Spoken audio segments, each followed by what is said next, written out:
दोस्तों नमस्कार, मैं हूं शैलेंद्र सिंह और आप देख रहे हैं हमारा यूट्यूब चैनल शब्द शब्द शैलेंद्र सिंह। आज हम लखनऊ की बहुत ही मशहूर शख्सियत के साथ हैं, जफ़र नबी साहब, और आप उनकी पत्नी हैं यास्मीन जी। तो शख्सियत मशहूर क्यों है? क्योंकि आज जब हम इवेंट देखते हैं तो हमें लगता है कितने इवेंट हो रहे हैं, लेकिन एक वो दौर था जब जफ़र साहब बहुत बड़े बड़े इवेंट कराते थे। कोई बड़ा स्टार नहीं होगा जो लखनऊ ना आया हो। लखनऊ जितने भी बड़े स्टार 90 के दौर से आना शुरू हुए, वो जफ़र साहब के जो कार्यक्रम होते थे उनमें आते थे। अवध महोत्सव से उनकी शुरुआत होती है और फिर अवध सम्मान के बाद नौशाद सम्मान की उन्होंने शुरुआत की। और अभी 11 फरवरी को नौशाद सम्मान होने जा रहा है, जिसकी जानकारी आज जफ़र साहब देंगे। और हम लोग बात करेंगे कि किस तरीके से 90 के दौर में जो सांस्कृतिक गतिविधियां होती थी उनको भी एक बार याद करेंगे। जफ़र साहब, बहुत बहुत शुक्रिया आपका। Thank you Shailendra ji. सबसे पहले तो हम 90 के दशक में चलते हैं। बिल्कुल बिल्कुल। जब आप अवध फेस्टिवल और अवध सम्मान करते थे जी, क्या यादें हैं, कैसे उसको याद करते हैं आप? वो बहुत खूबसूरत यादें हैं और बहुत मज़ा आता था। और तब बेगम अज़हर महल पार्क अलाउ थी फंक्शन करने के लिए, तो मैं वहीं फंक्शन करता था। और सबसे पहले जो मैंने प्रोग्राम किया था वो सरदार जाफरी साहब को मैंने अवध सम्मान दिया था। और वो साहित्य अकेडमी ज्ञानपीठ अवार्ड विजेता थे। और उस कार्यक्रम में गुलजार साहब खुद आए थे और जगजीत सिंह साहब आए थे। और गुलजार साहब की जो गज़लें थीं वो जगजीत सिंह ने गाई थीं। और बेगम हज़रत महल पार्क खचाखच भरा था। उसके बाद से फिर ए.आर. रहमान साहब आए, उसमें अलका याग्निक जी ने अपना गाना गाया। तो ऐसे ही चलता रहा लेकिन उसके बाद फिर वो बेगम अज़हर पार्क बंद हो गई। फिर लक्ष्मण मेला पार्क में शुरुआत हुई। वहाँ पे लखनऊ महोत्सव के अंतर्गत मैंने जो अवध सम्मान किया था उसमें ऋतिक रोशन, उदित नारायण वगैरह आए थे। और वो भी कार्यक्रम के बाद फिर लक्ष्मण मेला पार्क भी लखनऊ महोत्सव के लिए ख़त्म हो गया। लेकिन उसके इन सब का बातों के दरमियान हमने कार्यक्रम करना नहीं छोड़ा। और अनेक प्रकार के मैंने प्ले कराए, जिसमें नसीरुद्दीन शाह, परेश रावल, नाना पाटेकर, ईला अरुण, नादरा बब्बर और नेशनल स्कूल ऑफ ड्रामा का पूरा फेस्टिवल मैंने आयोजित किया। फिर मैंने नौशाद सम्मान शुरू किया। और सबसे पहला नौशाद सम्मान मैंने पद्म विभूषण उस्ताद अमजद अली ख़ान साहब को दिया। और उस समय उनके दोनों बेटे अमान अली, अयान अली आए और उन्होंने अपने गायन का प्रस्तुतिकरण किया। और ये मैंने क्लास अवध में किया। उसके बाद से फिर मैंने हेमा मालिनी जी को नौशाद सम्मान दिया, वो खुद आई लेने। उसके बाद मैंने पद्म विभूषण पंडित शिव कुमार शर्मा, संतूर वादक, और रेखा भारद्वाज जी को बुलाया और वो दोनों आए, वो रेजिडेंसा होटल में किया। उसके बाद मैंने कोविड से पहले सोनू निगम और मालिनी जी को नौशाद सम्मान दिया। और सोनू निगम साहब आए, मालिनी जी भी आई और उनको मैंने सम्मान दिया। अब ये मेरा 11 फरवरी को जो कार्यक्रम है उसमें मैं प्रसिद्ध गज़ल गायक तलत अज़ीज़ और सूफ़ी फिल्म फेयर अवार्ड विजेता कविता सेठ को मैं नौशाद सम्मान दूंगा, जिसमें बॉम्बे से 2 कलाकार मनाली चतुर्वेदी और पारुल मिश्रा आ रही हैं जो अपना गायन प्रस्तुत करेंगी। इसके अलावा कलकत्ता से दिवारता मुखर्जी आ रही हैं जो अपना कार्यक्रम पेश करेंगी। इसके अलावा संगीत नाटक अकेडमी की ओर से कथक का आयोजन होगा। उसके अलावा पंडित अर्जुन मिश्रा की बेटी कनिक्ता मिश्रा भी अपना कथक प्रस्तुत करेंगी। अच्छा, ये कार्यक्रम है। कहाँ पे है ये, थोड़ा सा लोगों को ये कार्यक्रम मैं ये कार्यक्रम मैं आर्मी जवानों और उनके अफसरों के लिए कर रहा हूँ, क्योंकि हमारी आर्मी शहर के जो कल्चरल एक्टिविटीज़ होती हैं या आवास शिलग्राम में कोई कार्यक्रम होता है उसमें वो जा नहीं पाते हैं। उनको अलाउ भी नहीं है वो कैंट से निकलने के लिए। तो मैं अपने आर्मी जवानों के एंटरटेनमेंट के लिए उनके ही प्रेक्षागृह में सूर्या ऑडिटोरियम में ये कार्यक्रम कर रहा हूँ। और army commander lieutenant general Yogendra Dimri साहब इसको इनॉग्रेट करेंगे। वो अच्छा। अपने हाथों से पुरस्कार प्रदान करेंगे। तो ये तो इस कार्यक्रम की बात थी। जी। हम लोग जब पुराने दौर में याद करते हैं, बहुत बड़े बड़े आर्टिस्ट आपने बुलाए, यस। कुछ यादगारें कैसी, क्या मुश्किलें आती थी उस दौर में, कैसे चीज़ें मैनेज करते थे? देखिए, कार्यक्रम करने में मुश्किलें तो आती थी, लेकिन मेरा जो एक्सपीरियंस रहा वो सबसे अच्छा रहा अमिताभ बच्चन जी के साथ। वो बहुत हम्बल आदमी और बिल्कुल नहीं परेशान किया। समय के पाबंद, मुझे 6 बजे का था, 6 बजे तैयार थे। मैंने उनसे रिक्वेस्ट की कि योगेंद्र नारायण जी की किताब का विमोचन कर दीजिए। उनका मुझे जाना है बॉम्बे, मैंने कहा नहीं 2 घंटे बाद चले जाइए। तो उन्होंने रिक्वेस्ट मान ली, वो आए, योगेंद्र नारायण जी की किताब का विमोचन राजभवन में किया, फिर राजभवन से सीधे एयरपोर्ट चले गए।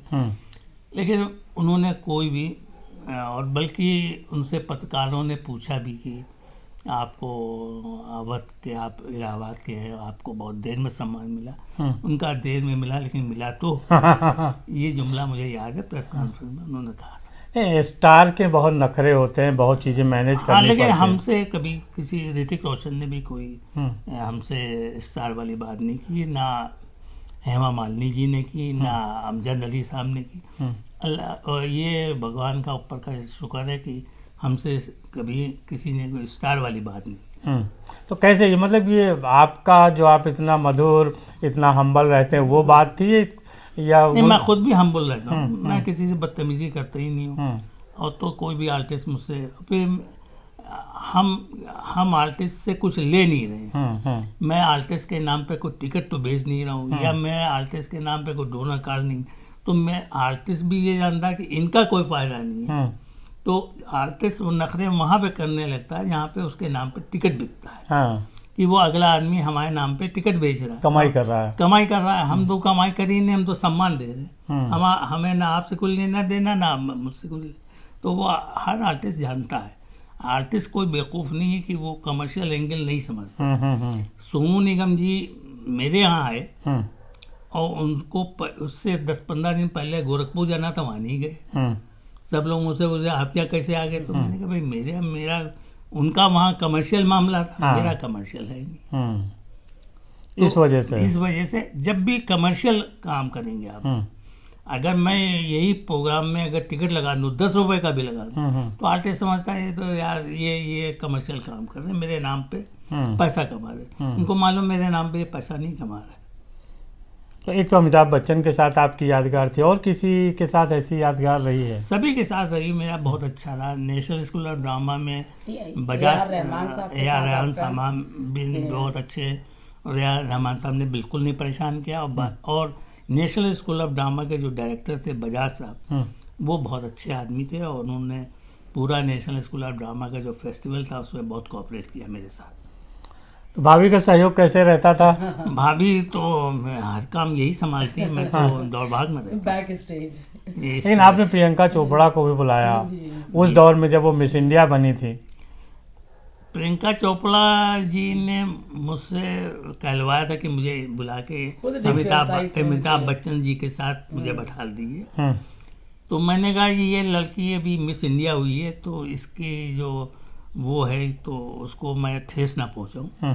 तो मैंने उसको बुला लिया। वो फिर आई तो वो अमिताभ जी के साथ बैठी भी। हाँ, आज वो स्टार हो गई, वो बात है। ऐसे ही मैं इस साल भी एक यंग सिंगर पारुल मिश्रा को मैं नौशाद सम्मान दूंगा, ताकि यंग आर्टिस्टों के बीच में भी कुछ हमारा पैगाम जाए और उनको प्रोत्साहन मिले। क्योंकि पुराने जो आर्टिस्ट हैं, जो मंझे हुए कलाकार हैं, वो तो तलत अजीज है। कविता से थे, उनको फिल्म फेयर मिल गया, ये मिल गया वो।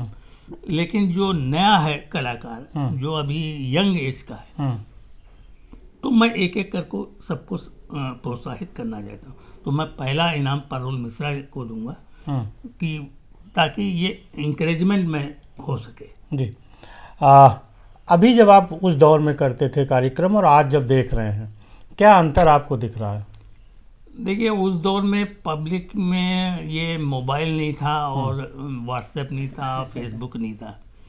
उस दौर में लोग पास के लिए और आने के लिए आतुर रहते थे। अब पब्लिक जो है, आप पास दीजिए भी तो वो आती नहीं है। वो दर्शक अब वो नहीं है, वो सारे दर्शक या तो यंग है, वो फेसबुक में या गेम में इसमें लगे रहते हैं, या फिर फिल्मों में, या फिर वो रॉक स्टार हो, वो ऐसे ऐसे लोग हैं जो जिनके नाम बहुत चर्चित हों, वो गाने वो देखा, वो चश्मा लगा के गाते हैं। तो वो वाले अब उसमें या तो यूथ जाता है।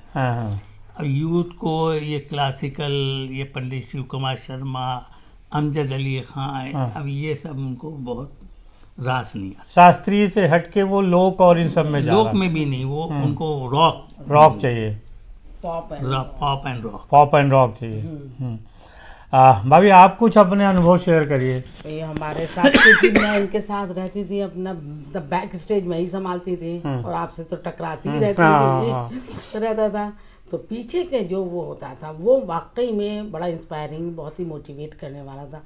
अब जैसे मैं आपको नसीर साहब का एक वाकया बताऊं, तो हम लोग सब स्टेज पे तैयारी हो रही है, सब ये हो रहा, एकदम से मैंने देखा स्टेज के ऊपर नसीर साहब बैठे झाड़ू लगा रहे हैं। क्यों, वो वहाँ पर जो कारपेट बिछा था वो वेटिंग फॉर गोडो मतलब वो प्ले था, तो देखा वो झाड़ू लगा रहे हैं। तो मेरे साथ जो मेरा स्टाफ था, मैंने कहा उनसे ले लो, तो वो सब पीछे भागे कि नहीं नहीं नसीर साहब आप मुझे दीजिए, आप नहीं कीजिए ऐसा।